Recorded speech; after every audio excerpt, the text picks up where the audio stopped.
que se volatilizan y se pierden, así que no es un valor absoluto, es un valor aparente o relativo, ¿sí?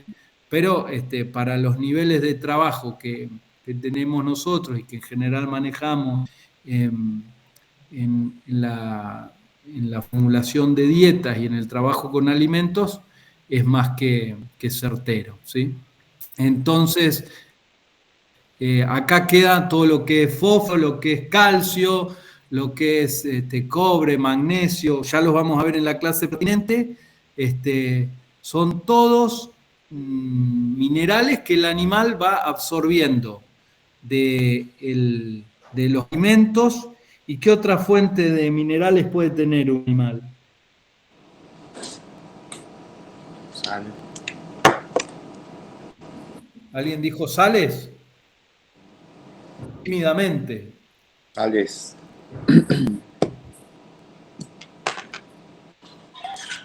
Sales que se suelen dar en una batea como suplementación, pero ahí en Chaco ustedes tienen otra fuente importante, sobre todo en el oeste. La tierra. Si ven animales comiendo tierra, es que les está faltando un poquito de suplemento.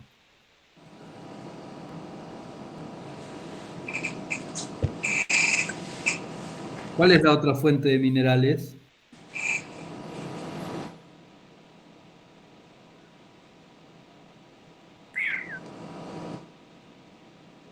Agua.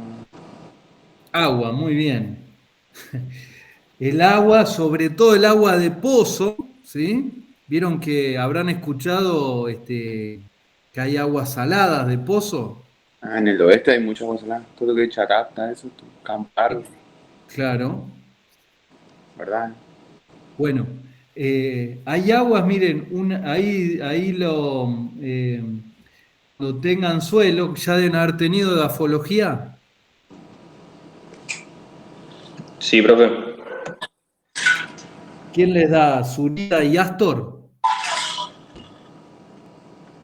Sí. Sí.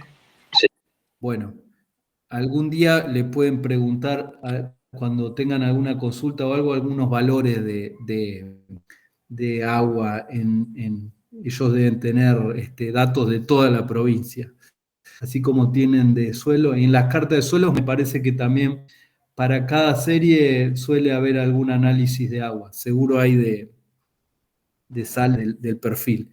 Pero bueno, el agua cuando llueve, esto es ciclo del agua de sexto grado, justo mi gurí está haciendo el ciclo del agua para un taller de ciencia. El agua de lluvia viene sin minerales. Cuando cae en el monte chaqueño, allá arriba en Salta, Bolivia, penetra, infiltra, percola y llega a Napa, y a medida que va haciendo eso, si llueve sin minerales, se va cargando de minerales y después va avanzando a través de la tierra, la pendiente general es de oeste a este y de norte a sur, entonces va hacia el mar, el agua también, así como van los ríos, van también los acuíferos, y bueno, resulta que cuando sacamos agua vienen cargados de sales. Ahí en la zona de San Peña al norte, una vez hicimos un análisis de un pozo, creo que había dado 45 gramos de sales totales por litro de agua, ¿sí? Se expresa en gramos de sales por litro de agua. Y cuando veamos agua vamos a ver un poco calidad y vamos a ver las tolerancias de las distintas especies a las distintas calidades de agua. Pero bueno, entonces un aportante importante de sales para el animal es el agua. Y se presenta un problema contrario cuando el agua es de lluvia. Por ejemplo, si ustedes se van a la zona de Machagay, de Plaza Sur, donde hay los animales se crían y se engordan en bajos, ¿sí? Que tienen agua de lluvia, esa agua tiene poco contenido de minerales. Entonces pasa lo contrario. en el oeste tenemos exceso de sales que los animales no quieren tomar agua, y en el este tenemos deficiencia, y si no lo suplementamos, pasa lo que decía el compañero. A veces vemos a los animales que están lamiendo el suelo para complementar su dieta en minerales. Bueno, después vamos a ver un poco calidades, y cuando veamos minerales vamos a ver qué cantidades necesitan de cada uno de los minerales los huevos. Por ahora, para el análisis, para tener como dato, la harina de hueso, algunos datos representativos, tiene 97% de cenizas totales, o sea, el hueso molido fresco y calcinado, 97% de minerales. Y los forrajes, como promedio, tienen 5%. Si ustedes hacen un análisis de un suplemento proteico que compraron, un grano, y les da, tendría que darle entre 3 y 6%. ¿Qué pasa si les da 15% de minerales? ¿Qué pueden sospechar?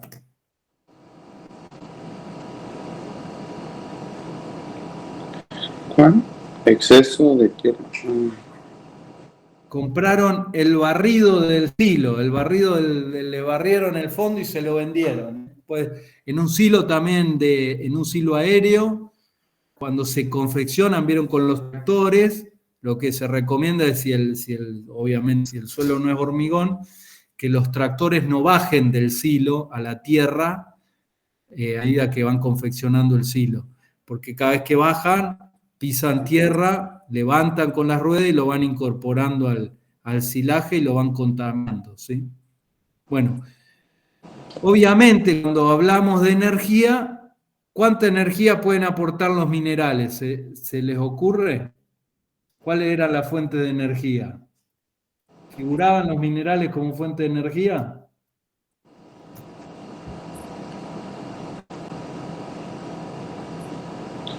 No. No figuraban. Entonces quiere decir que no aportan. Si tenemos exceso de minerales, además de algún trastorno que nos puede armar metabólico en el animal, también perdemos de utilizar otros nutrientes, de que nos aporte otros nutrientes ese alimento, ya sea energía, proteína o alguna otra cosa. Bueno, ahora arrancamos con la parte más linda de esta clase y de toda la nutrición animal con plantas. ¿Cuál es la principal diferencia entre la célula animal y vegetal? ¿Se acuerdan?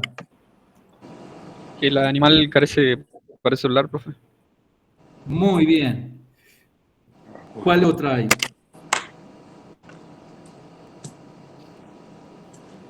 Si no mal recuerdo, creo que la vegetal tiene centriolos y al revés, animal tiene centriolos y la vegetal carece.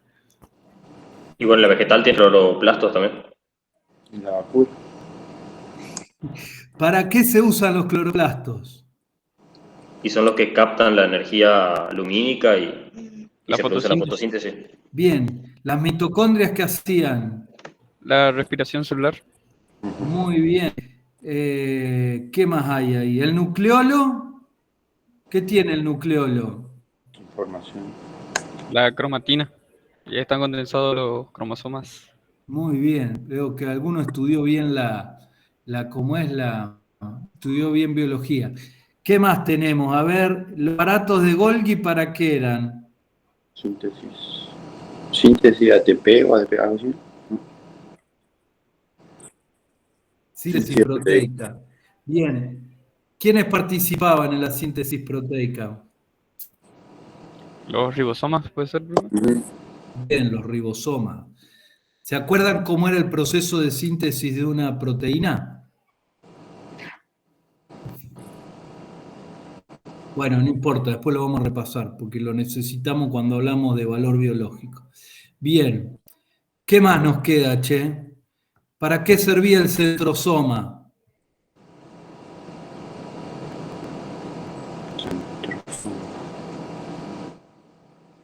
Ese me mató, no me acuerdo. ¿Y el retículo endoplasmático? ¿El retículo endoplasmático era el que sintetizaba proteína, que tenía, o no, los ARN. ¿Cómo es? Los que tenían 2 subunidades, ribosomas eran. Los ribosomas que leían el ARN mensajero. Sí, lo cortaban. Cortaban y iban haciendo la cadena. ¿Iban haciendo la qué? La cadena o la proteína, digamos. Claro, leía el ARN mensajero, traía la secuencia de aminoácidos que tenía que poner. Entonces iba uniendo y armaba la proteína. Bien. Bueno. Bien, está perfecto. Y ahora, ¿qué importancia tiene la pared celular?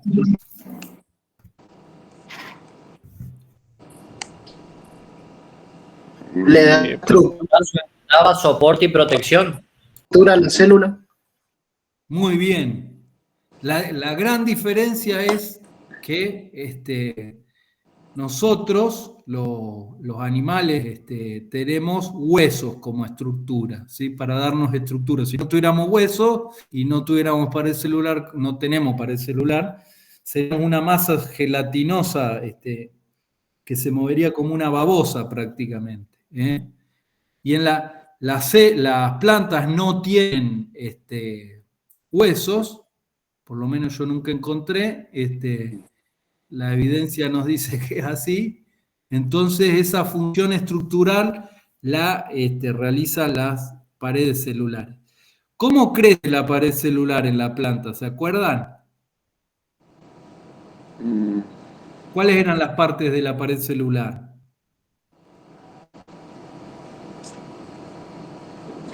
La primaria, secundaria. Sí, exacto. ¿Eso era? Primaria, secundaria. Claro, ¿qué aparece primero? ¿La membrana? Claro, pensemos, vamos a morfología vegetal ahora, ya que estamos en nutrición, que decíamos es una ciencia multidisciplinaria, va a morfología vegetal. ¿Cómo se llamaba el tejido de crecimiento de la planta? El meristema. Muy bien. En el meristema se iban, en el meristema las células se dividen por meiosis o por mitosis.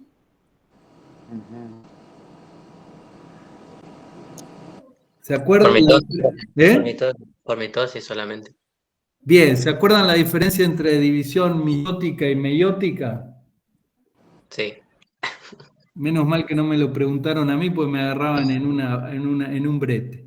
Bueno, va haciendo la mitosis. Entonces la mitosis era, si yo no recuerdo mal, eran 2 células que se separaban, o sea, una célula se dividía en 2 y eran iguales esas células, ¿no? Y entonces, una vez que se separaban, se formaba lo primero era la membrana, la laminilla media que separaba, y venía la pared que se formaba. ¿Cuál era? El orden va a la laminilla media porque el contacto entre las 2 células. Después va a la pared primaria y después va a la pared secundaria. Muy bien. Pero cuando están imagínense una plantita que está creciendo bien tiernita en el meristema, ¿cómo es la pared primaria? Celulósica, no tiene tanta ni celulosa ni tampoco lignina, obviamente. Claro, es una celulosa tiernita, es débil. Si uno agarra el ápice de cualquier planta, lo agarran con la uña, lo aplastan fácil, lo rompen, hasta lo pueden casi volver a amasar, porque es muy tierna, es nuevita. Entonces, y esa es la pared primaria. A medida que la planta crece, ese meristema va creciendo y se va alargando el tallo. ¿Se acuerdan a ver acá, las leguminosas, por ejemplo, y las compuestas? El meristema se iba creciendo hacia arriba, iban quedando las hojas más viejas en el fondo.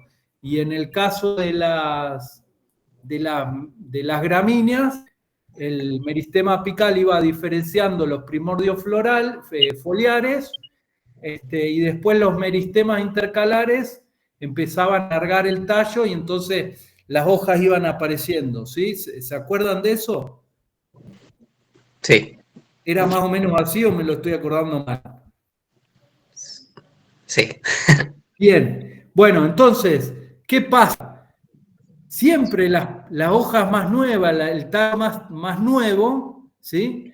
Es tiernito, ¿sí? Tiene tiene mucha pared primaria y no tiene todavía pared secundaria. La pared secundaria empieza a aparecer cuando la planta necesita fortaleza estructural, porque crece y necesita, o sea, que cumpla esa función que nosotros son los huesos, ¿sí?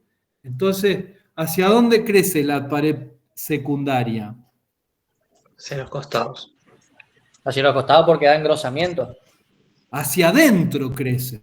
O sea, de acá no crece hacia afuera, queda la Claro. pared primaria No. en la parte Sí, más externa y la pared secundaria va quitando espacio al contenido celular, ¿sí? Bien, esto es más o menos el esquema de una pared celular, ¿sí? Tenemos una cadena de celulosas que están unidas por un enlace beta 1,4, ¿sí? Que es si no recuerdo mal, era que estaba hacia abajo, ¿sí? A ver. Beta. Esperen que voy a tener que mirar el machete.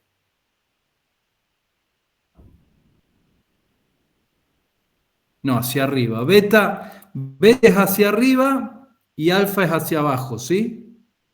Bueno, el chiste, ¿saben qué es? Los monogástricos no tenemos enzimas para cortar esta cadena cuando la conjugación entre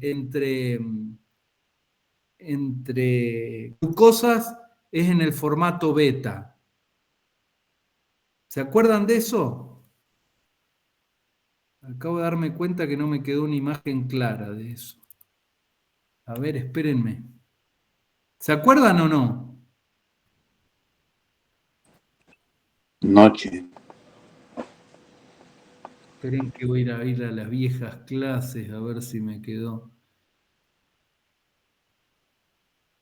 Yo los años trato de mejorar las clases y a veces no me sale.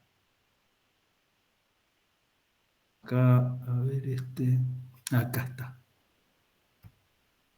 Miren, acá están las dos. Tanto la glucosa como el almidón están compuestos por monómero, que es la glucosa. Son homopolímeros porque están formados por la misma unidad monomérica, que es la glucosa, ¿sí? El chiste, la diferencia es que en un caso están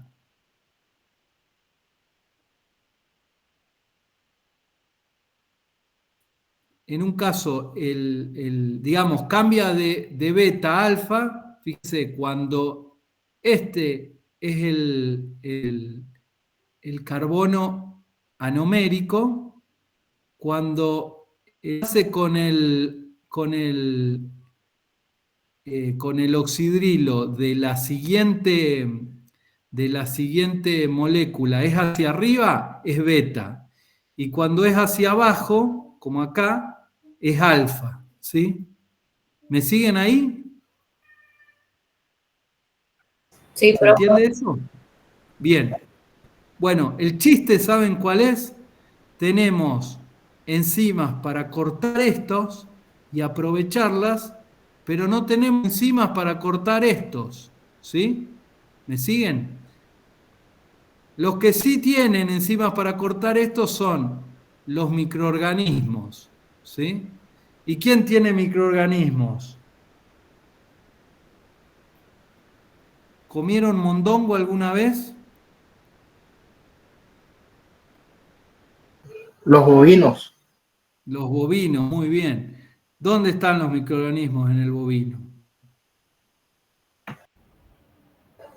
En Trato digestivo, en el esófago. Ajá.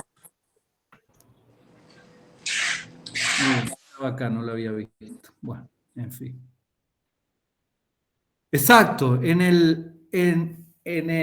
los bovinos tienen microorganismos en el rumen y los seres humanos y los caballos y los cerdos tienen microorganismos o no? En su tracto No poseen. En el tracto intestinal sí, pero en el digestivo no. Pero a ver, es todo tracto gastrointestinal, no diferenciemos de digestivo, o no sé a ver a qué te referís vos con digestivo y con intestino.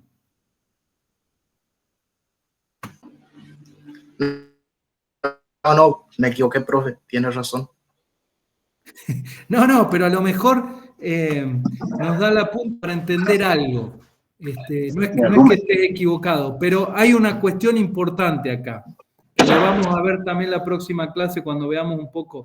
Pero acuérdense de anatomía, ¿sí? Ya la cursaron y algunos ya la deben haber rendido, o todos la rindieron. Venía en el rumiante, viene el rumen, y que está la actividad microbiana, pues viene el estómago, donde actúan los jugos gástricos, y viene el intestino, donde se produce la mayor cantidad de absorción de nutrientes, ¿sí? Entonces, en el rumiante, toda la fermentación todos los subproductos de la fermentación pasan por el intestino y son aprovechados. ¿Sí? ¿Me siguen? ¿Qué pasa en el caballo y en el cerdo y en los monogástricos? Que la actividad microbiana es a posteriori de la zona de absorción. Es ya casi cuando las cosas salen, ustedes me entienden. Entonces, esa actividad microbiana no es tan aprovechada como en el caso de los rumiantes. Y entonces los rumiantes aprovechan que pueden romper esos enlaces y sacar la energía y sacar los nutrientes, ¿sí? Ahora lo terminamos de ver. Entonces, dentro de los carbohidratos, vamos a separar en dos grandes grupos, ¿sí? Todo lo que tiene que ver con la pared celular,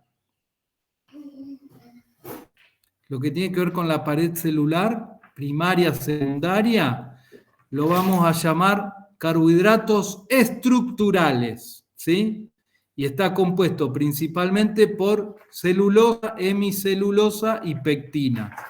Y ahí se van a agregar después las ligninas, que no son carbohidratos, pero vienen a jugar un papel muy importante dentro de la pared celular. Y todos los carbohidratos que no están en la pared celular, que están dentro de la célula, los vamos a llamar contenido celular, que están en el contenido celular, perdón, los vamos a llamar carbohidratos no estructurales. Y en general están compuestos por azúcares simples, que pueden ser glucosa, fructosa, y hay algunos disacáridos, creo que era fructosana, no sé, después tenemos que mirar bien el cuadro del principio. Bueno, esos son azúcares altamente digestibles por los monogástricos y por el rumiante. Y también está otro compuesto que está dentro de los carbohidratos no estructurales, es el almidón, ¿sí? ¿Que dónde está principalmente el almidón? En tubérculos, como la papa, por ejemplo. Sí, muy bien. ¿Y dónde más cercano? ¿Se siembra papa en el Chaco? No, en la mandioca también. También. ¿Qué se le da de comer en los corrales a las semilla. vacas? Una silla. ¿Semilla de qué? Maíz. Muy bien. El principal grano forrajero del mundo es el maíz, ¿sí? Mucho almidón, ¿sí? Los cereales, todos los cereales tienen mucho almidón. ¿Sí? Es la forma en que la planta madre le deja energía a su hijo, ¿sí? A la plántula nueva. Bien. Ahora, para que empecemos a pensar cómo funciona en nuestro organismo los distintos materiales. ¿Por qué hay unos bizcochos Don Satur con los no estructurales y hay lechuga con los estructurales?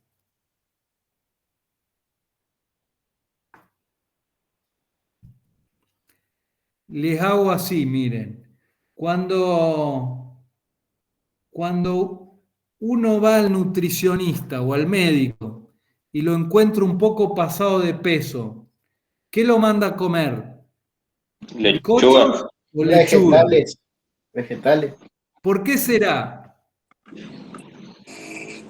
Y porque no lo podemos, ¿cómo se Bajo dice? contenido en grasa, Digerir. profe. A ver, van los dos bien. Expláyense. Por fin habló una chica, pensé que eran, pensé que le habían comido la lengua a los ratones. A ver, ¿quién era de las chicas que habló? Profe. No te veo.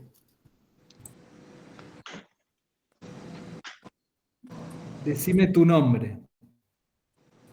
Cintia Pintos. Bueno, Cintia, perdón, lo que pasa es que dicen que yo, ustedes me hablan y yo lo único que estoy viendo es la presentación ahora, no los puedo ver. Edgar está anotando quién participa y quién no. Bueno, Edgar es el topo acá. Bueno, Cintia. Ahí pusieron en el chat por la fibra, profe. Muy bien, anotale un punto a ese. Cintia, ¿qué decías que tiene pocas grasas? Claro, tiene menos contenido en grasas. ¿Y eso por qué es importante para bajar de peso? Por las calorías. Las grasas tienen muchas calorías. Y sí, o sea, las que no son saludables, por así decirlo. Sí, las que no son saludables y las saludables también. El aceite de oliva es maravilloso, de oliva es maravilloso, pero también tiene un montón de calorías. Bueno, muy bien, eso es correcto. Los bizcochos esos tienen grasa, entonces si yo como grasa, meto más energía, obviamente mi balance energético va a ser más positivo. Lo que no gasto en movimiento, ¿sí? Si consumo más de lo que gasto, todo lo que sobra, ¿dónde lo almaceno? Me va creciendo la panza, ¿sí? A mí se me van los triglicéridos a las nubes. Entonces, bueno, ¿y por qué entonces comemos lechuga y no granos de almidón, por ejemplo? A ver, hubo alguien que dijo algo de la lechuga, habló de algo de indigestibilidad. Yo había hablado, profe, había dicho que bueno, la lechuga tiene celulosa, hemicelulosa, fibra también que dijo el compañero y es como que no es tan fácil digerir eso como un azúcar o un almidón, entonces por eso lo recomiendan para bajar de peso. Exactamente, muy bien. Se llena más rápido. También te llena, exacto. Uno lo Claro, que logra exacto. ahí es un efecto de llenado, pero claro, la lechuga tiene celulosa y hemicelulosa, tiene pared celular, ¿sí? Y entonces, ¿qué pasa? Fíjense este cuadro. Este está muy bueno. Es un resumen del aprovechamiento. Fíjense, monogástricos y rumiantes. Tenemos los carbohidratos no estructurales, en el primer grupo, azúcares y almidón. Los monogástricos aprovechan el 100% de los azúcares y el 90% del almidón. Los rumiantes también, ¿sí? Aprovechan todo. Ahora, cuando vamos a los estructurales, nosotros y los cerdos y las gallinas, de la celulosa y de la hemicelulosa, no aprovechamos nada. ¿Por qué? No tenemos enzimas para romper estos enlaces. Entonces, comemos lechuga, llenamos la panza, sentimos saciedad, pero después esos nutrientes no están disponibles para que los usemos, ¿sí? Entonces, si uno se pusiera extremo y quisiera decir, sacando la sacando el contenido celular de la lechuga, la pared celular no sería un alimento para nosotros, porque no nos puede aportar nutrientes. Si vamos a la definición de alimento, ¿se acuerdan que decía? Era alguna sustancia, un compuesto de origen vegetal, en general para rumiantes, que lo podemos ingerir, digerir y absorber. Acá con la lechuga, con la celulosa y la hemicelulosa, lo que nos pasa es que no lo podemos digerir, ¿sí? No lo podemos simplificar para absorberlo. ¿Y qué me dicen de los rumiantes?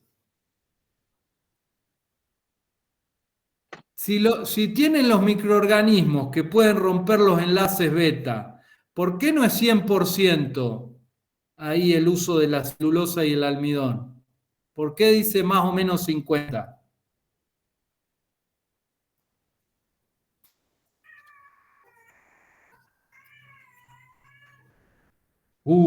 Silencio total. El que responde esto suma muchos puntos, ¿eh?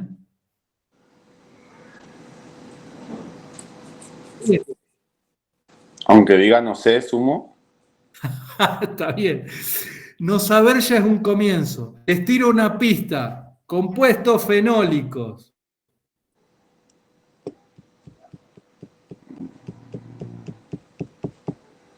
¿Otra pista?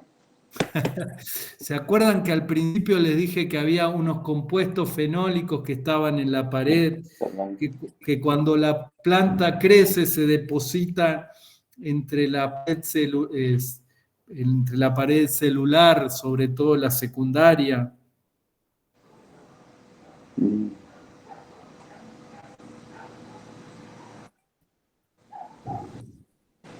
Miren ahí en la base. Empieza a aparecer la lignina y entonces deja de ser digestible. La lignina actúa como un cementante de las paredes, de las moléculas de celulosa y hemicelulosa para darle más fortaleza a la pared, ¿sí? Que tenga más resistencia mecánica. El chiste es que a medida que la lignina se va incrementando, le va impidiendo cada vez más a los microorganismos romper esas moléculas de celulosa y hemicelulosa y aprovechar, ¿sí? Bueno, en fin, este cuadro hay que saberlo bien. Bueno, funciones, ya lo vimos, de las cadenas glucosídicas. Fíjense este otro cuadro muy interesante, cómo varía los contenidos celulares y la pared celular, contenido celular, pared celular, las distintas fracciones del alimento a medida que la planta avanza en su ciclo fenológico. O sea, acá estamos con un rebrote tierno y acá estamos con una planta florecida, engañada. Entonces, proteína, cuando es joven tiene mucha proteína, a medida que va pasando y cumpliendo el ciclo, va bajando. Los lípidos, los jóvenes tienen mucho, va disminuyendo. Contenido de azúcares en general aumenta, ¿sí? Esto, para acordarse, piensen en una planta de sorgo, que al principio es hojas tiernas, después se incrementa con el tallo, lo termina agregando almidón allá en el grano, ¿sí? Entonces los azúcares aumentan de la juventud hacia la madurez. Los minerales disminuyen, y fíjense la pared celular. Pasa de ser el 35% a ser el 60%, ¿sí? Crecen todas las fracciones y la lignina no es que crece mucho, pero el efecto es más que proporcional, ¿eh? Entonces, siempre acuérdense, cuando hablan de la calidad de un forraje, ¿sí? Ya sea una pastura como planta entera o de un heno cosechado, va a depender del estado de madurez al momento de corte o al momento de aprovechamiento. Cuanto más joven, mejor calidad tiene, ¿sí? Mayor, ahora después vamos a ver el concepto de digestibilidad, pero mayor digestibilidad, mayor potencial para entregar nutrientes. Las bacterias pueden aprovecharlos mejor. A medida que se hace viejo, sobre todo porque ocupa más espacio la pared celular y a su vez esa pared celular por la lignina se vuelve más indigestible, menor posibilidad de digerirla tienen los animales. Y esto también tiene relación con que si uno mirara la hoja y los tallos, las hojas siempre se parecen más a esto, los tallos siempre se parecen. Si uno mira la pastura con mejor relación entre hoja y tallo, siempre va a tener mejor calidad. ¿Me siguen? Sí, po. Bien. Bueno, almidón. El almidón está compuesto por dos tipos de cadena con enlaces alfa 1, 4. No es una cadena lineal. Acá les mostraba esto. Acá lo que pasa es que cada cadena de celulosa se une. Esperá, esto no lo veía por esto está oculto. Acá lo que ocurre es que esta celulosa, esta glucosa se une con la siguiente, con el enlace beta, hacia arriba y después hacia abajo. Lo que hace es, va girando estas moléculas de exosa, de glucosa, se giran y entonces formando estas cadenas. Ven que queda este oxígeno, que el oxígeno 6 les muestra el sentido en que quedó cada azúcar. Fíjense que hay una hacia arriba y otra hacia abajo, una arriba, una abajo. Entonces eso le permite armar las cadenas más lineales y forma puentes de hidrógeno entre una cadena y otra, y entonces va formando ese entramado fuerte que tiene gran fortaleza estructural. Esta soga que veíamos acá al principio, esto es como una soga de cadenas de glucosa, ¿sí? Una es fácil de romper, cuando se juntan varias es más difícil, microfibrillas, cuando se juntan muchas microfibrillas arman la microfibra, la macrofibrilla, y a su vez se entrelazan en forma lineal entre muchas y arman como una tela, como un entramado bien fuerte, ¿sí? Y en cambio el almidón no tiene esa propiedad de girarse, y entonces lo que va haciendo va formando una cadena helicoidal. Y cada tanto aparecen unos enlaces, unas ramificaciones, ¿sí? Entonces, esto es más parecido al glucógeno, esto es el almidón, esto es amilosa, y esto es la amilopectina, ¿sí? Que son los dos componentes. Esta es más soluble en agua, y esta, por sus características de entramado, es más insoluble en agua. En general, lo que ocurre es que, como el rumen es un medio acuoso, todos los compuestos que son más solubles en agua son de digestión más rápida por parte de las bacterias. Eso es como una regla general, pasa para los iones, azúcares y para las proteínas también. Bueno, entonces almidón, ahí tienen algunos detalles, después los miran bien. Vamos ahora a cómo se analiza los carbohidratos, y esto es muy importante, ¿sí? A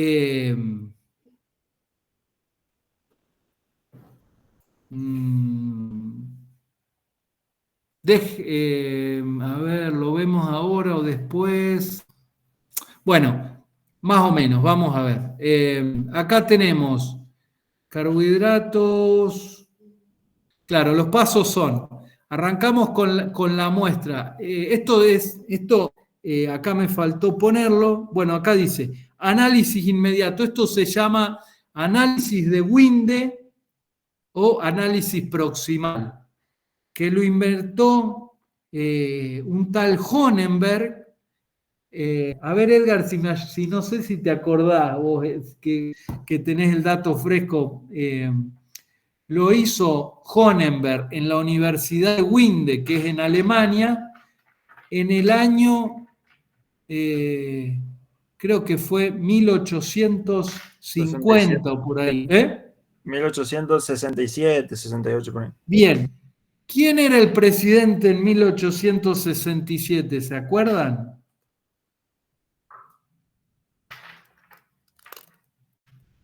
¿Qué pasaba en la Argentina en 1867? ¿Cómo andan de cultura general? No me lo googleen, tenemos que... Unitario y federal. Ah, muy bien. Había lío en general. ¿Quién estaba ganando la pulseada?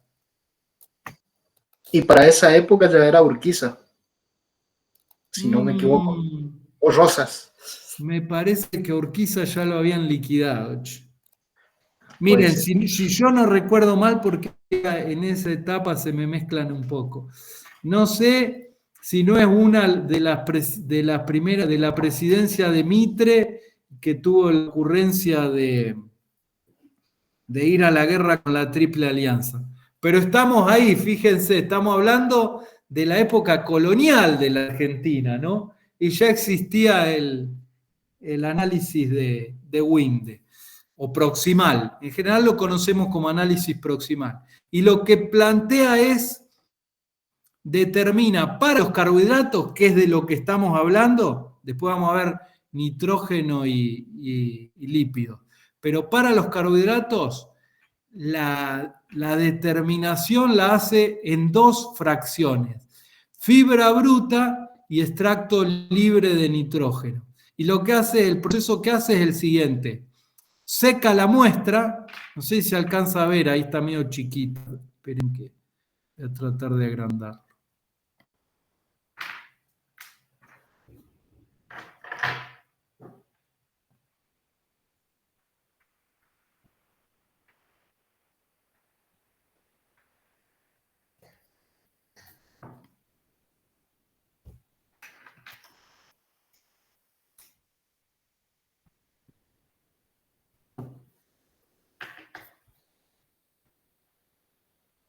Bueno, no sé si agrandé mucho.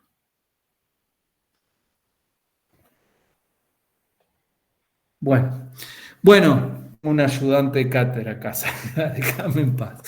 Bueno, resulta que lo que hace es, secamos la muestra para determinarla, para sacar toda la humedad, ¿sí? Nos queda la materia seca en estufa a 105 grados.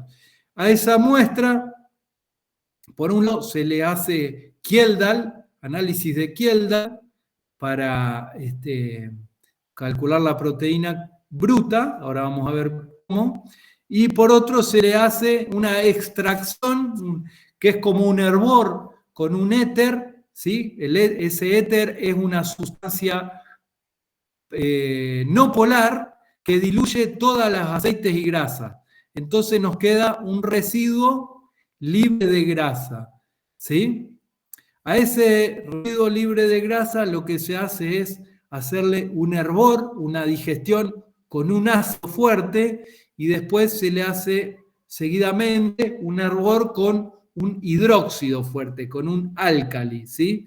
Y entonces se disuelve todo el contenido celular, ¿sí? Y lo que nos queda en el residuo es la fibra bruta o cruda, nosotros en general le decimos bruta, y las cenizas, ¿sí? ¿Me van siguiendo?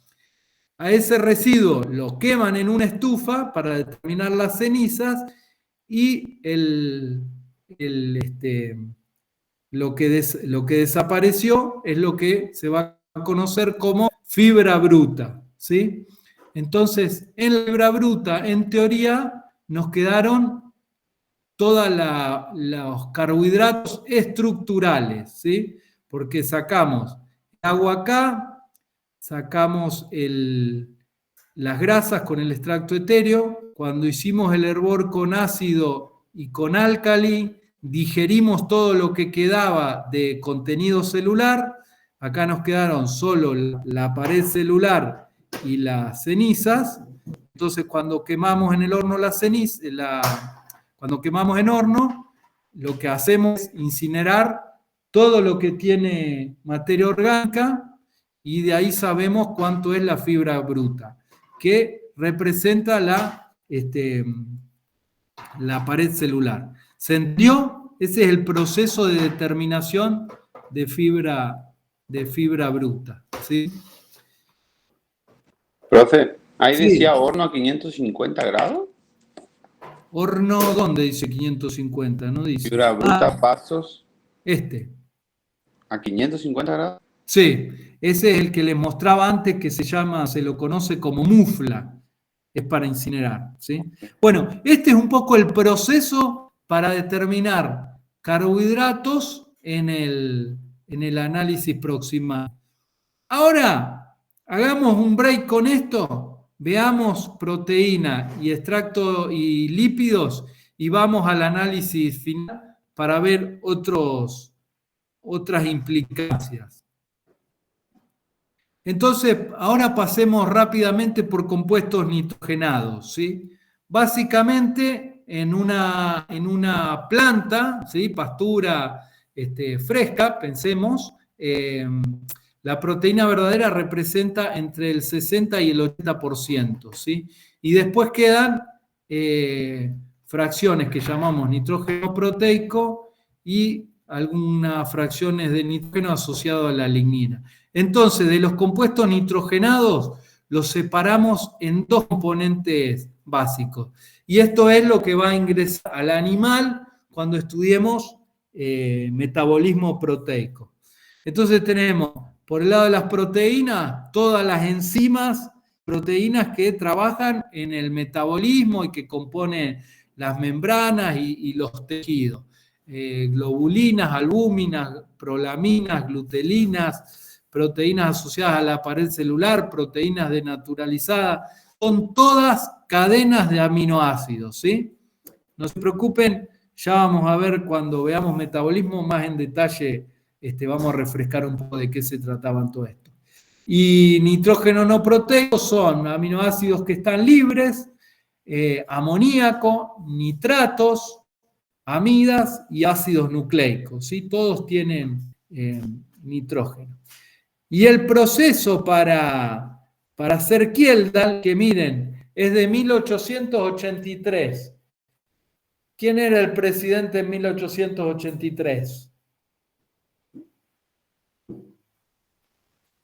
Este es el autor, se llamaba Kjeldahl. Por eso le dio nombre al método.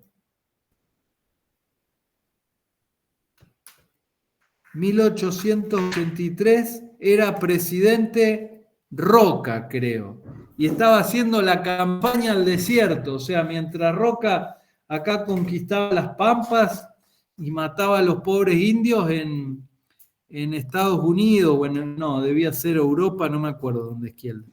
Inventaba el sistema de nitrógeno total que todavía se usa hoy, con algunas modificaciones, por supuesto, por ejemplo, para determinar el nitrógeno que hay en el suelo, ¿sí?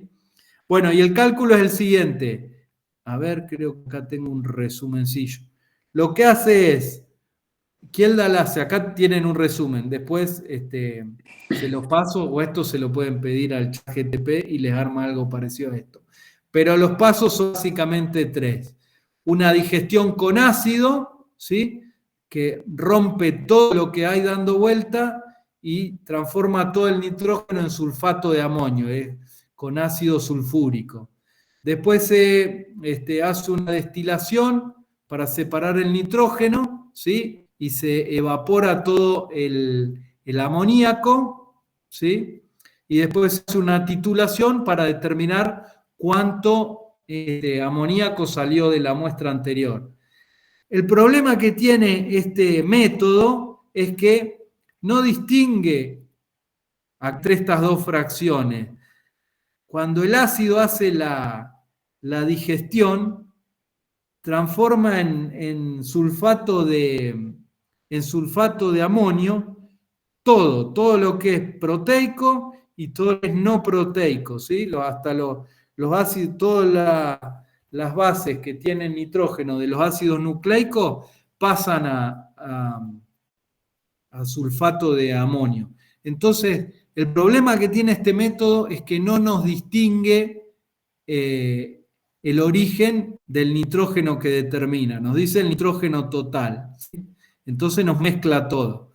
Y lo que se hace es, una vez que tenemos el nitrógeno total, como se conoce que a través de muchos estudios se ha determinado que las proteínas tienen en promedio 16% de nitrógeno, esto varía un poco de una proteína a otra, pero en promedio total es 16, se hace una regla de 3 simple y se llega a este factor de conversión, 625. Grábenselo.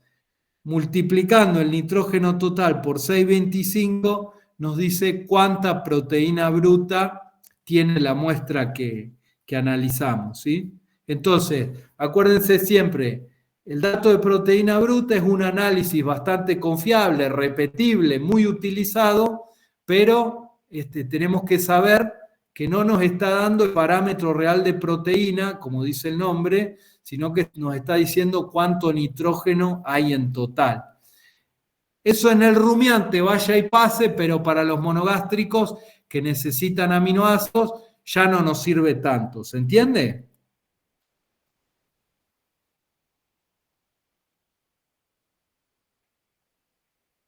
Sí, profe, ¿se entiende? Nos queda media hora. ¿Quieren hacer un recreo o seguimos? Por mí seguimos. Bueno, entonces, básicamente los compuestos nitrogenados, para repasar un poco, así como la glucosa y el almidón eran cadenas la glucosa y el almidón eran cadenas de glucosa, las proteínas son cadenas de aminoácidos, ¿sí? Y los aminoácidos están compuestos por un grupo amino que viene del amoníaco, ¿sí? Acá se pierde, esto es un amoníaco que es, el nitrógeno es la molécula azul que ven, el átomo azul que ven ahí en el medio, unida a 3 hidrógenos. Acá se sale un hidrógeno y este grupo sería etilo, pierde un oxidrilo, se forma una molécula de agua que va a aportar agua metabólica al animal y se une, se produce la unión ahí entre nitrógeno y carbono. Y todos los aminoácidos tienen este formato básico, ¿sí? Un nitrógeno más 2 carbonos, se llama el carbono numérico, creo, o isomérico era, no me acuerdo. Si se acuerda alguno, me lo aclara. Y este es el grupo ácido, por eso aminoácidos, ¿sí? De este lado tiene el grupo ácido. Y la diferencia entre un aminoácido y otro es el grupo R, que acá a veces hay una cadena de carbones, a veces hay un anillo, un azúcar en forma de anillo, a veces hay algún compuesto con azufre, y entonces esas variantes nos van a ir dando distintos aminoácidos. ¿Se acuerdan cuántos aminoácidos hay? 20 aminoácidos. 20. 20 aminoácidos. ¿Nada más? 20 o más. Claro, 20 o más. 18 o 20 eran los llamados aminoácidos esenciales. ¿Por qué son aminoácidos esenciales? Porque el cuerpo no lo sintetiza. Muy bien. Si el cuerpo no los sintetiza, ¿dónde tienen que venir? De la alimentación. Bien, ¿y quién hace negocio ahí? ¿Y la carne, profe? ¿Los Nosotros huevos? hacemos negocio, ¿eh? No entendí la pregunta. Los nutricionistas, era una pregunta picaresca. Bien, entonces, los aminoácidos se unen en proteínas, lo que repasábamos hoy, cómo se unían con el ARN transfer y los ribosomas y todo eso, y van formando proteínas que a su vez se unen entre 2 o 3 proteínas y ¿qué forman?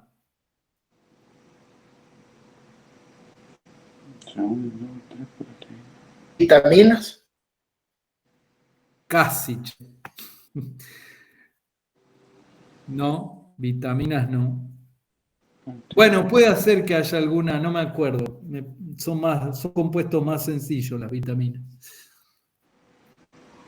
Proteína.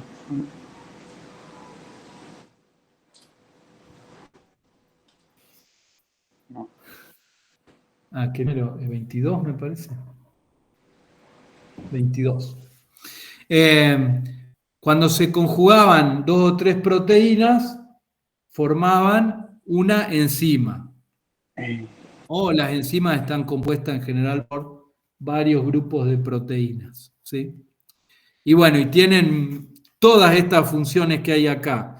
Digestión, las que más nos interesan a nosotros, nos van a ayudar a acelerar la digestión.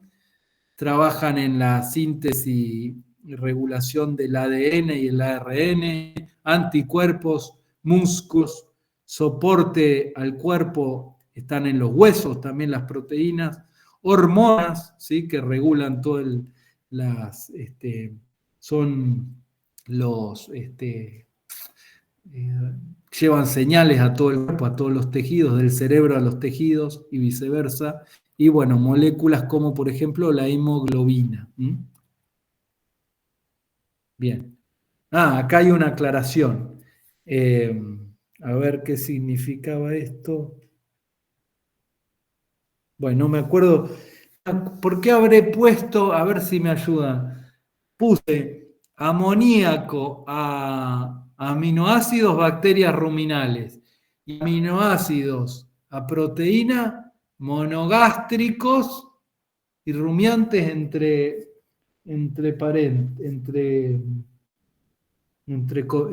signos de pregunta.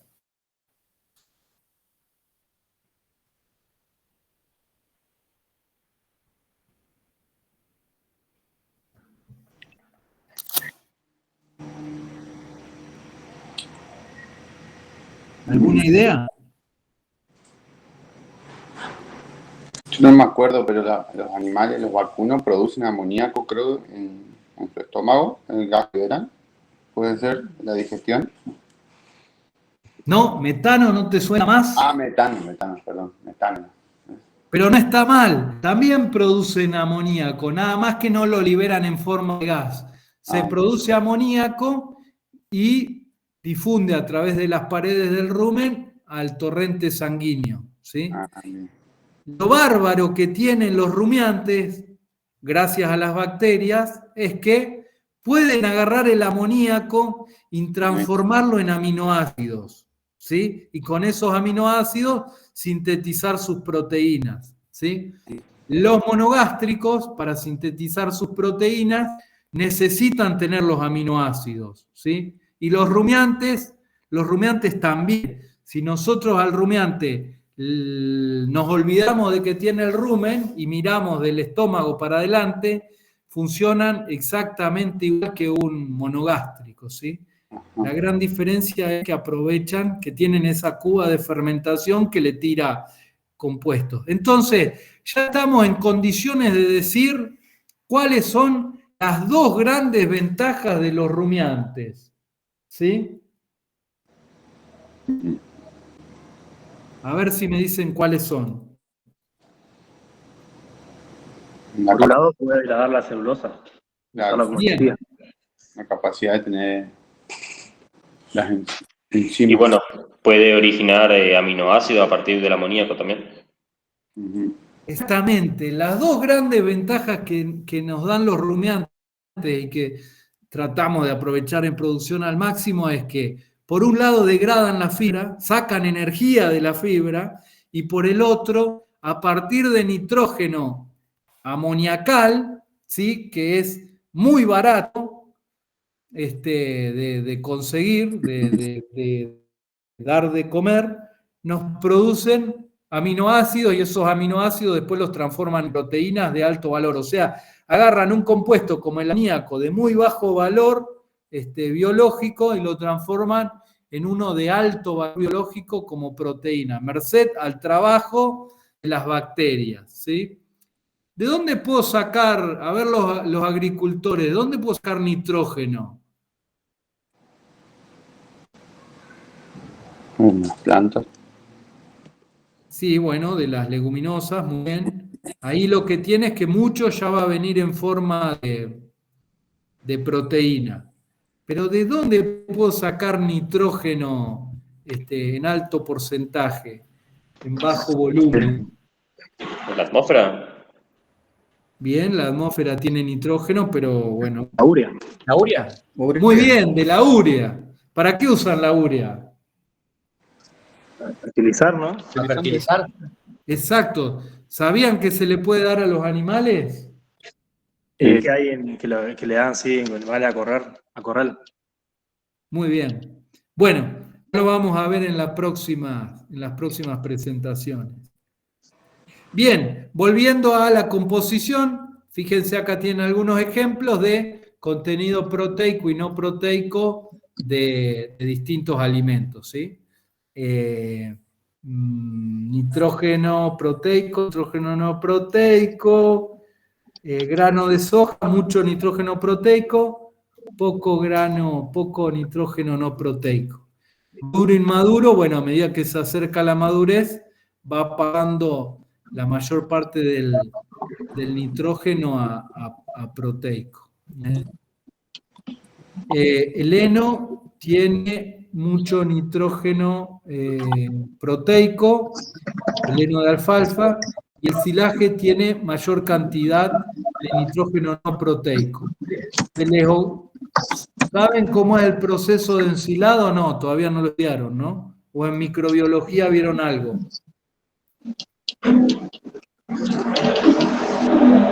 Kevin, apaga tu micrófono.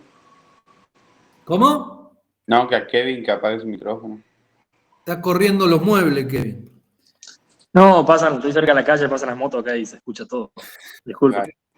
Bueno, Kevin, si me decís si estudiaron en microbiología el ensilado, te perdono. Yo cuando cursé microbiología no vimos eso, pero tengo una idea más o menos de cómo funciona. Bien. Sí, vimos. ¿Qué pasa en un silaje? Fermentación. Fermentación.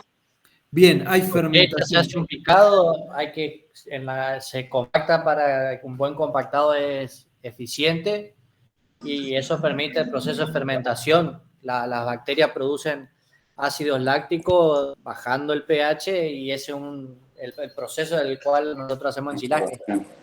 Muy bien, baja tanto el pH, se acidifica tanto que ya ninguna bacteria puede seguir viva, ¿sí?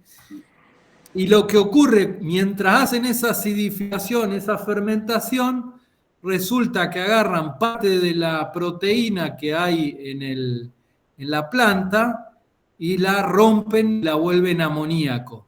Se llama hidrólisis de proteína y por eso los silajes en general tienen mayor nitrógeno no proteico que la planta original o incluso más que los henos, ¿sí? Bueno, y así pueden ver varios datos más, no me detengo para no aburrirlos. ¿Qué es esto? Esto está mal, esta no se tenía que ver, espérenme.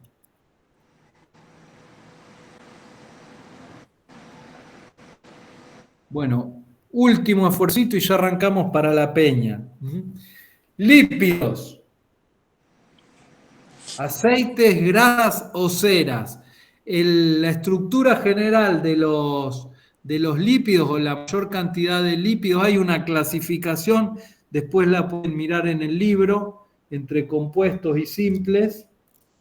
Y en general lo más común son los triglicéridos, ¿sí? Que están formados por un glicerol, que ustedes ya lo saben, lo repasamos, era un trialcohol con 3 carbonos, y acá viene y se mete por esterificación, o sea que se va este hidrógeno y este oxígeno hace un enlace, hace un enlace con este oxígeno. Esperen que me perdí. No, se va agua acá. Sale una molécula de agua y se forma un enlace. Este oxígeno se enlaza con este carbono. y chac, otra molécula de agua metabólica para el animal. Y se forma esto que es un triglicérido, que son el alcohol con 3 cadenas de ácidos grasos, ¿sí? Y estos ácidos grasos son los que tienen mucha energía, porque ya lo va a ver un poquito más adelante, pero el chiste es que cuanto más enlaces carbono, hidrógeno en un compuesto, mayor capacidad de entregar energía tiene, ¿sí? Entonces, cada vértice en esta cadena es un carbono, ¿sí? Y después hay 2 hidrógenos. Cuanto más hidrógeno y carbono tenemos, mayor cantidad de energía entrega, ¿sí? Cuanto más oxígeno tiene la molécula, disminuye la cantidad de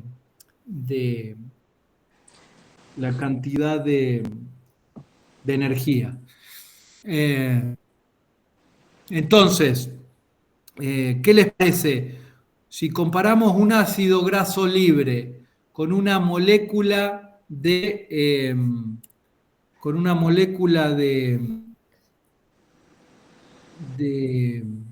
glucosa.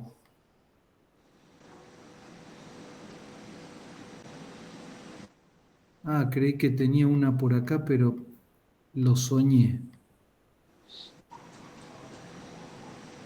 Acá está. Se las voy a traer acá al lado para que puedan comparar. Y ya no se olviden nunca más de esto.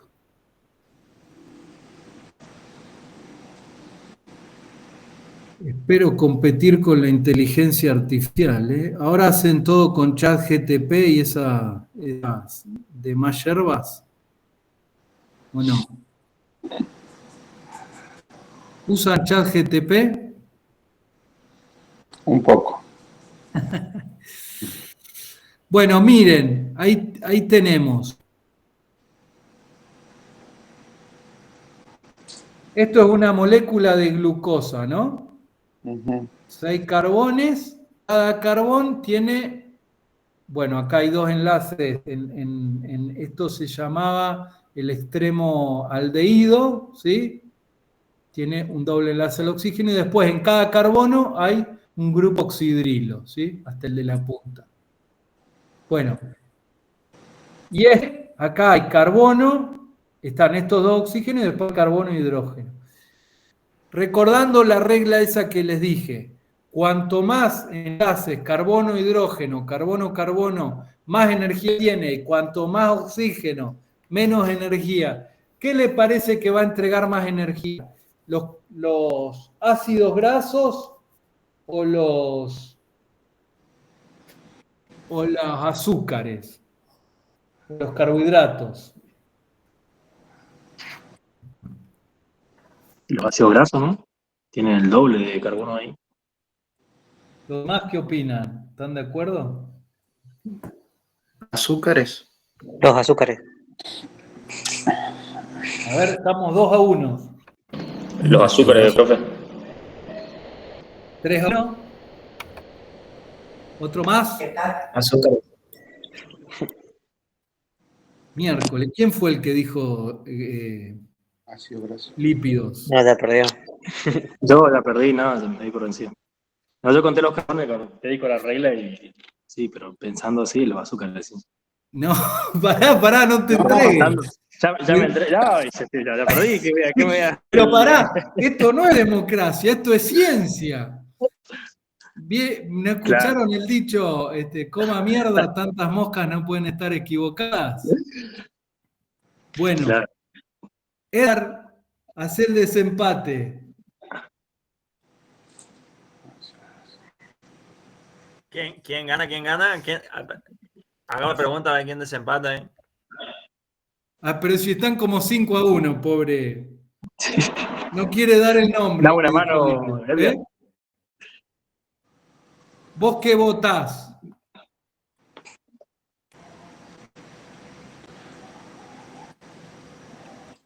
Edgar, a votar. Sí.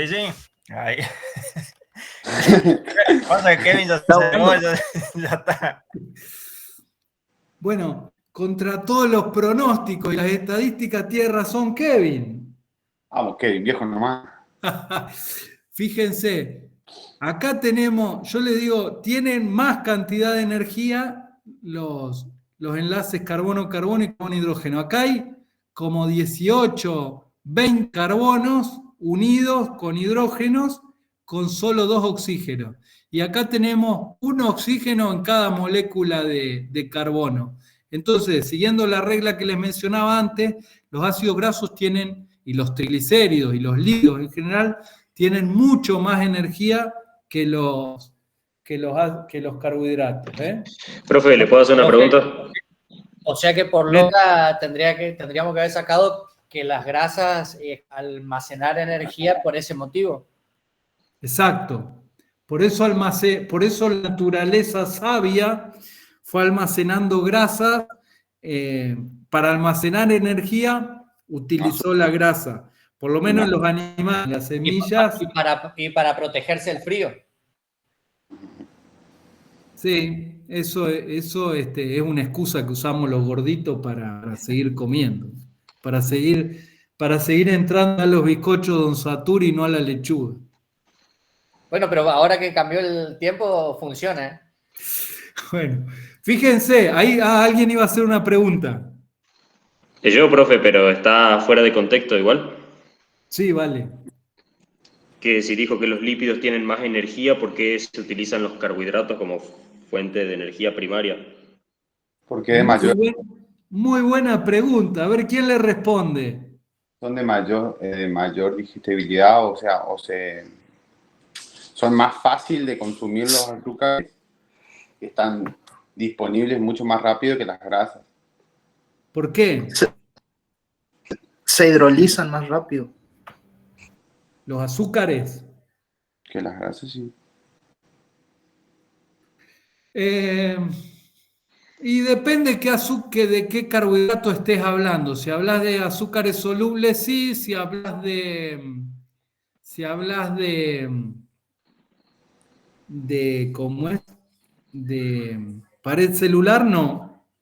Depende también de qué sistema gastrointestinal estemos hablando, ¿sí? Si hablamos de los humanos, los monogástricos, primero consumimos todos los azúcares.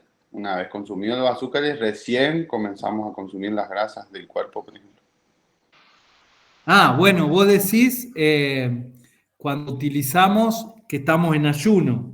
Por ejemplo. Claro, cuando está bien, ahí un buen punto para charlar.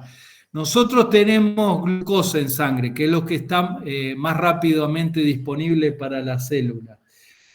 Cuando gastamos la glucosa, el cuerpo empieza a utilizar el glucógeno, que es la reserva que tenemos siguiente a la glucosa, que está, es como esas células que veíamos, digamos, esas moléculas similares a la amilopectina, pero está en el hígado y en los músculos.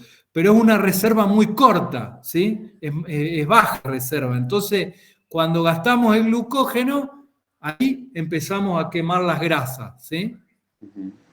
En teoría, lo que te recomiendan es si vos haces más de media hora de ejercicio aeróbico, ya consumiste la glucosa que tenías disuelta en sangre y después pasaste a consumir, ya gastaste glucógeno y empezás a consumir reservas grasas, ¿sí? Cuando prolongás el ejercicio aeróbico por más de media hora. Juana, rajá, porque no puedo, con ese volumen no puedo. Perdón, ahí está mi estudiante de cátedra, acá se entregó y me agarró el celular. Bueno, entonces, eso con respecto a lo que es en nuestro cuerpo. Nosotros cuando nos alimentamos monogástrico, consumimos y bueno, depende el tipo de alimento que consumamos. Si consumimos bizcocho Don Satur que tienen grasas y almidón, vamos a aprovechar rápidamente las dos, ¿sí? Si consumimos lechuga, vamos a aprovechar el contenido celular y la fibra va a pasar de largo. En un rumiante, si le dan un bizcocho Don Satur, lo que va a pasar es que se consume los azúcares, los almidones fermentan, una parte se empieza a fermentar en el rumen y después la fermentación termina en digamos, la digestión termina en el abomaso y en el intestino delgado, ¿sí? De los azúcares.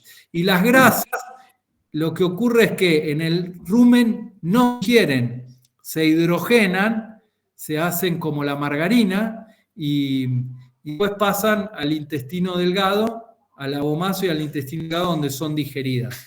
Pero la cuestión es que el problema es que en el rumen el exceso de grasas, ¿sí? Fíjense que está acá puesto en rojo, cuando las grasas son mayor al 6% de la materia seca, empieza a producir un problema con la digestión de la fibra, ¿sí? Tiene un efecto bacteriostático que hace que los microorganismos no puedan aprovechar y digerir la pared celular. Por eso limitamos en los rumiantes la cantidad de grasa que ponemos. Y bueno, para ir redondeando con los aceites, fíjense, el contenido de energía de las grasas es 2 veces que el de los carbohidratos, ¿sí? Para redondear lo que hablábamos antes. En general, en los forrajes deberíamos tener alrededor del 2 al 6% de grasas. Lo que ocurre es, por ejemplo, que los porotos de oleaginosas tienen mayor contenido. Una semilla de algodón tiene como el 20% de aceites. Una soja tiene 27, creo, 25. Bueno, y hay otra cosa que me olvidé mencionar. ¿Qué diferencia hay entre grasas y aceites? Una está en estado sólido y la otra en estado líquido. Muy bien. ¿Por qué es eso? Porque las grasas tienen ácidos grasos saturados. Exacto. Y los aceites insaturados. Acá tienen los 2 ejemplos. Estos son ácidos grasos insaturados. Insaturados quiere decir que entre 2 carbonos contiguos hay un doble enlace, ¿sí? Entonces falta hidrógeno, no están saturados de hidrógeno. Y estos son compuestos muy beneficiosos para la salud. Los monogástricos porque tienen sobre todo propiedades antioxidantes, ¿sí? Y captan radicales libres que quedan en el organismo que colaboran con el envejecimiento, con el deterioro del ADN y de las distintas membranas. Entonces, tienen una función muy importante. El problema es que cuando pasan por el rumen, se saturan, ¿sí? Se hidrogenan. Y entonces estos aceites son transformados o estos ácidos grasos son transformados de aceites a grasas, ¿sí? Y entonces todas las grasas tienen un punto de fusión, una temperatura de fusión más baja que la temperatura ambiente. Y entonces por eso las grasas son sólidas y si ustedes se ponen a comparar las grasas de un cerdo con las grasas de un bovino o de un ovino, ¿cuál es más sólida? La del bovino es mucho más sólida. La del bovino. ¿Y por qué será?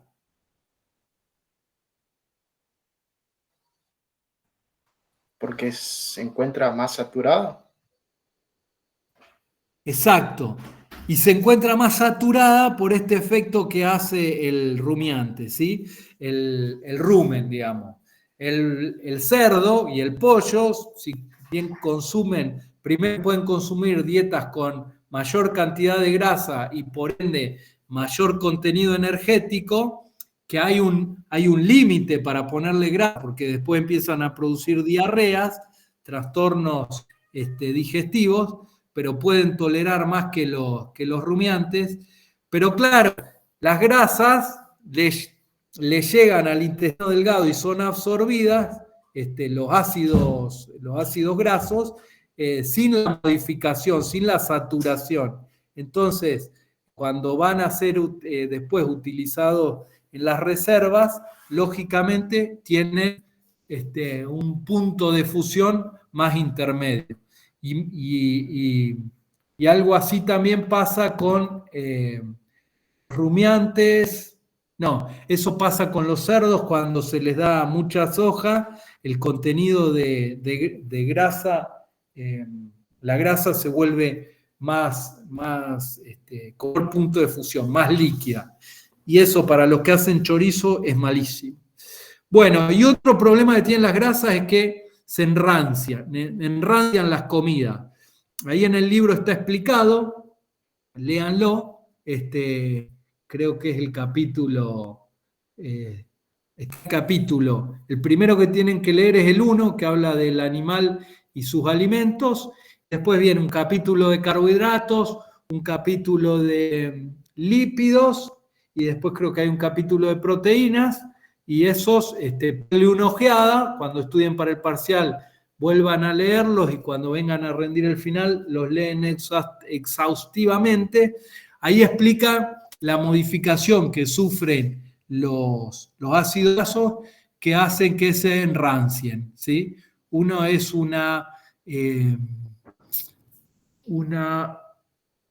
ahora no me acuerdo, no me viene a la mente, se forma una especie de ácido butírico que tiene mal sabor, y otro es que se hidrolizaban o se oxidaban, y eso también producía una rancidez. Y eso es mayor cuanto más humedad hay, porque hay mayor actividad microbiana, y una vez que un alimento se pone rancio, es muy, muy, muy difícil que un animal lo pueda comer. Y si no, hagan ustedes la prueba, díganme si no les pasó alguna vez de comprar esos manices que vienen peletados, ¿sí? ¿Los ubican? Que viene el maní cubierto con una cáscara de... Si alguna vez le tocó a alguno medio viejo, van a notar que están rancios, son incomibles. Bueno, esto es la forma de extracción de determinación de los lípidos en el análisis proximal, es el extracto etéreo, ¿sí? Y se hace, como ya les dije antes, se hace un hervor con un éter etílico, con un compuesto, bueno, a veces usa éter dietílico, antes se usaba hexano, me parece que es medio tóxico, pero bueno, la cuestión es que es una sustancia no polar que lo que hace es disolver, arrastrar todos los carbohidratos, entonces, perdón, todos los lípidos. Entonces, les deja el residuo libre de lípidos. Y entonces uno ahí puede determinar la cantidad de grasas y aceites que había. El chiste es que si hay muchas ceras en las plantas de los animales, en algunos vegetales, sobre todo plantas verdes, las ceras son un compuesto formado por dos ácidos grasos de cadena larga que no son aprovechables por el animal. Entonces ahí nos va a dar que tenemos un contenido energético que realmente no existe porque no se lo puede aprovechar por parte del animal. Pero, por suerte, la cantidad es muy pequeña, así que no nos produce mayor problema. Bueno, ahí está un poco el proceso, después lo miran. Y ahora para terminar la clase, que ya debemos estar casi en hora, vamos a mirar un poquito los dos tipos de análisis que existen. Ya les conté cómo era el proximal, el otro se llama análisis de Van Soest. Entonces, vamos a repasar el proximal. ¿Me siguen hasta acá? ¿Me dan 10 minutos más? ¿Qué hora es? Sí, profe. Las 8 ya, profe. Bueno, aguántenme 10 minutos y terminamos. Este es un resumen del análisis proximal, ¿sí? Tenemos la muestra, con la estufa se le saca el agua, se le hace la extracción con solvente y se determina el estado etéreo. Acá están los lípidos, ¿sí? Nos quedan los lípidos acá. Al residuo se le hace una digestión con ácido sulfúrico y hidróxido de sodio, y después de ese residuo se le hace el quemado en la estufa, y entonces nos da la cantidad de fibra que tenemos, ¿sí? Ahí se puede determinar la ceniza, también se puede determinar las cenizas de la muestra original, ¿sí? Hasta ahí es el primer paso, ¿sí? Entonces tenemos las fracciones que vamos determinando son las que están recuadradas en el cuadrito. Recuadradas, sí, con un cuadro recuadrado, la redundancia. Extracto etéreo por un lado, fibra bruta por otro. Después en estufa hacemos ceniza y después con Kjeldahl hacemos la proteína. Entonces, acá vamos teniendo grasas, lípidos en el extracto etéreo, cenizas, minerales en las cenizas. Vayan pensando en la composición de la planta, ¿no? En la proteína bruta determinamos las proteínas y compuestos nitrogenados, y en la fibra determinamos la pared celular. ¿Cuál nos estaría faltando? ¿Se dan cuenta?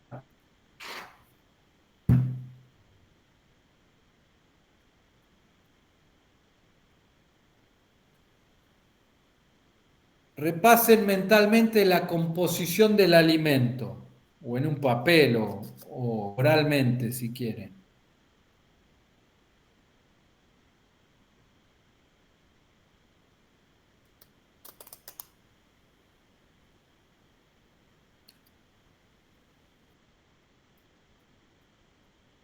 Una ayuda les doy. ¿Se cortó? No, Profe, ¿puede ser que se determine el contenido de celulosa, de hemicelulosa?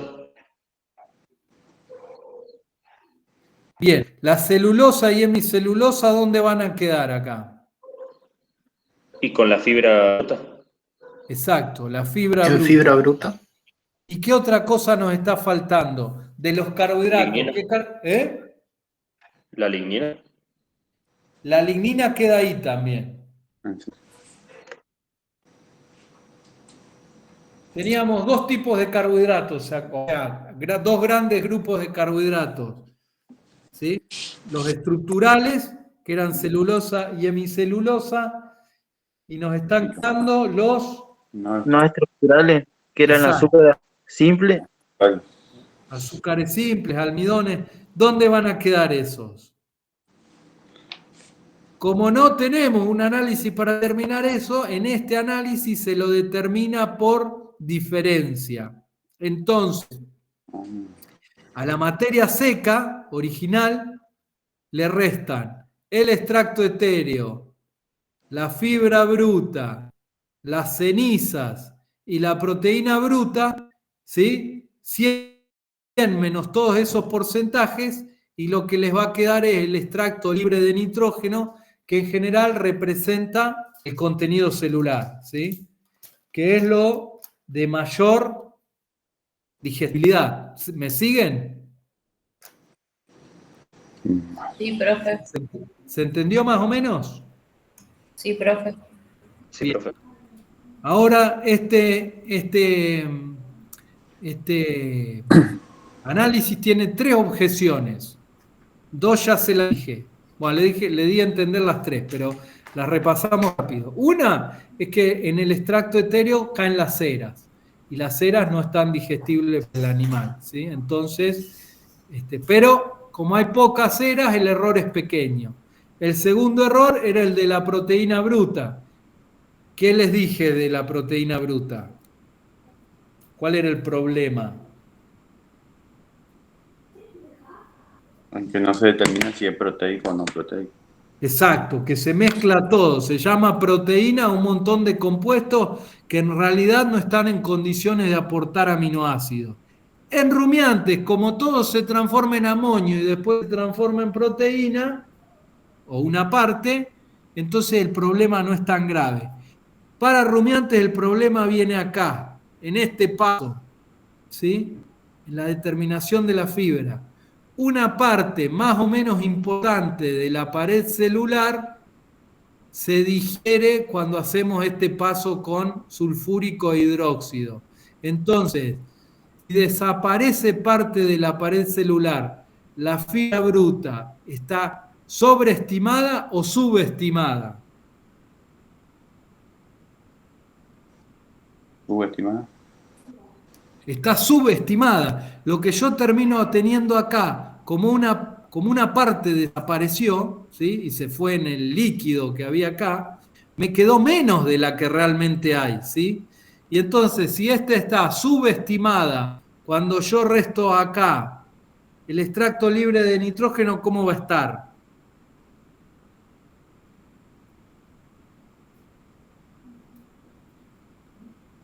Si no es blanco, es negro. Y en menor porcentaje. En mayor porcentaje. Pues Exacto. Si yo tengo un error a la baja en la fibra bruta y estoy restando, quiere decir que el extracto libre de nitrógeno me va a decir que es mayor, ¿sí? Ahora, este ensayo, este análisis, ¿qué les parece? O sea, ¿para quién lo habrán inventado hace 130 años? ¿Para los rumiantes? ¿Para los monogástricos o para los seres humanos? Digo, para la alimentación de rumiantes, de monogástricos o de seres humanos. Para los rumiantes. ¿Vos decís? Que para los humanos. Claro. La ciencia iba avanzando y se enfocaban en la salud de los humanos antes que en la salud de los rumiantes o de los animales. Entonces, el análisis se había hecho para analizar los alimentos de los seres humanos. ¿Qué les parece? En los seres humanos los alimentos de los seres humanos comúnmente que consumimos, ¿hay mucha pared celular o poca? Poca. Bien, entonces, si hay poca pared celular, ¿este error es grande o pequeño? Y pequeño, ¿no? Claro. Este análisis, mientras analizaba para humanos, para monogástricos, no tenía tanto problema porque la cantidad de fibra en los alimentos era baja y entonces lo que desaparecía no era tan notorio, digamos. Pero cuando pasamos a trabajar con rumiantes, donde la pared celular puede representar hasta el 50%, esto pasó a ser un problema, porque encima esto tiene bajo aprovechamiento y esto tiene altísimo aprovechamiento. Entonces, yo hago un análisis proximal de un forraje y me dice que tiene una calidad muchísimo más alta de la que realmente el animal puede aprovechar. ¿Se entiende cuál fue el error? ¿Cuál es el error, digamos? Entonces, a partir de esto vino Don Van Soest, que es un investigador estadounidense, y en 1960, en esa década, desarrolló otro análisis que se llama el análisis de Van Soest, que trabaja con una serie de compuestos que se llaman detergente neutro y detergente ácido, que la ventaja que tiene es que separa mejor la pared celular del contenido celular. Y eso nos permite hacer estimaciones más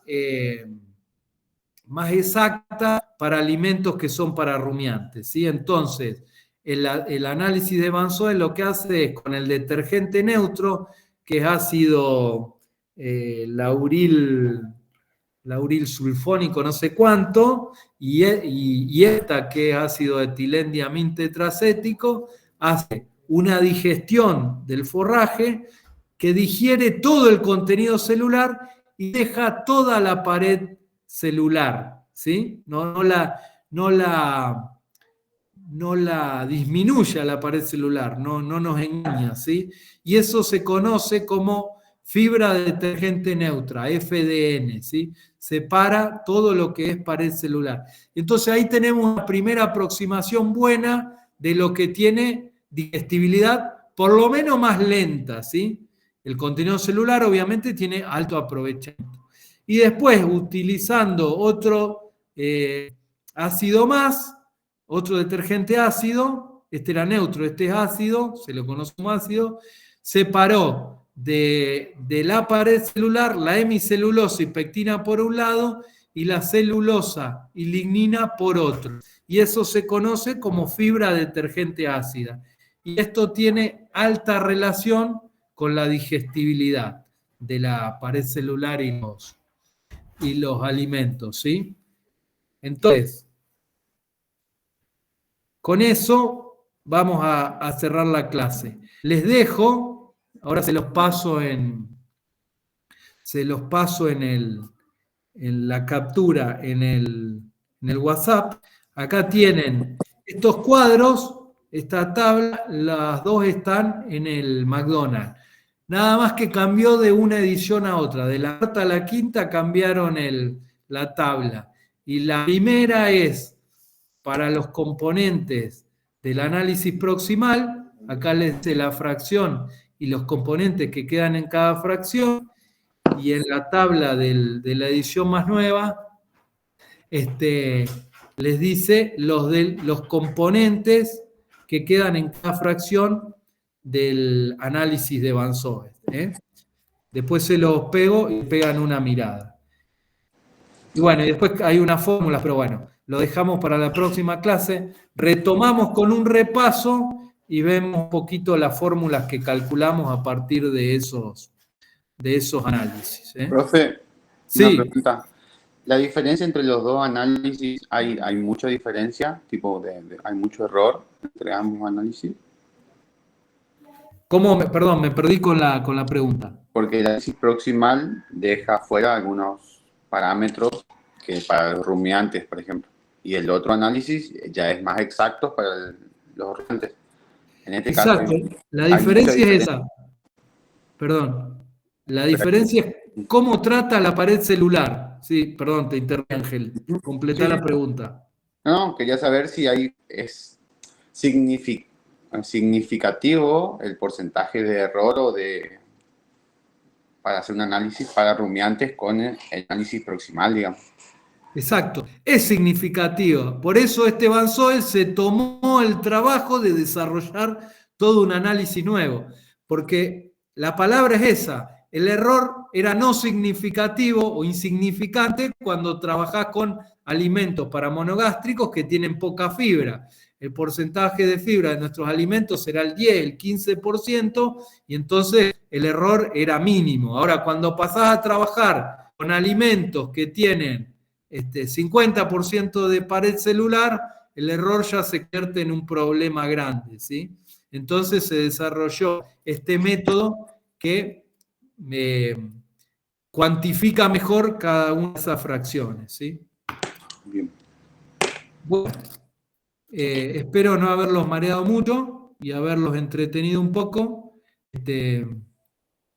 Vamos a retomar entonces la próxima clase con un breve repaso de estas dos primeras presentaciones y avanzamos con el tema vamos a hacer un repaso de anatomía y funcionamiento del tracto gastrointestinal, ¿sí? Bien. ¿Alguna consulta final? Profe, le pregunto, Sí. ¿esa presentación que yo la va a subir al grupo? Sí. Porque hay una en el Moodle, pero no es esa. Es vieja que... ¿Todavía hay un Moodle de nutrición? Sí, profe. Mirá, ese yo había entendido que lo habían dado de baja. ¿Qué hicieron? ¿Migraron entre todas del Moodle viejo, migraron al nuevo? Lo voy a tener que actualizar. Bueno, mirá, todos sus antecesores, Edgar incluido, nunca me dijeron que el Moodle existía. Bueno, sí, pero lo que quiero es que ojeen el libro, no se retrasen en ojear el libro porque después andan haciendo adivinanzas con mis presentaciones. Y creo que tiene alta correlación el estudio solamente de las presentaciones con la cantidad de aplazos en los exámenes. Bueno. Profe, ¿y el libro también puede poner el nombre bien de la edición y de todo en el WhatsApp, por lo menos? Porque yo la verdad que a mitad de clase me perdí de todo lo que estaba hablando y Tal vez si leo y voy a repasar, el viernes que viene estoy mejor, pero... Bueno, ahora les comparto la presentación. Al final siempre me terminan ganando y me hablan. Este año no le iba a dar las presentaciones hasta el final de la cursada. Les comparto la presentación y les paso el libro. No me acuerdo qué tamaño tiene, a ver si pasa por WhatsApp, pero si no vemos de acomodarlo en Drive. Bueno, nada, gracias por su atención, descansen, buen fin de semana, nos vemos el viernes que viene. Si se ponen a estudiar en la semana y Gracias. quieren emplearla en el grupo de WhatsApp, es bienvenida. Si no, no se mortifiquen. Bueno, nos vemos, gente. Gracias, profe. Buen fin de semana.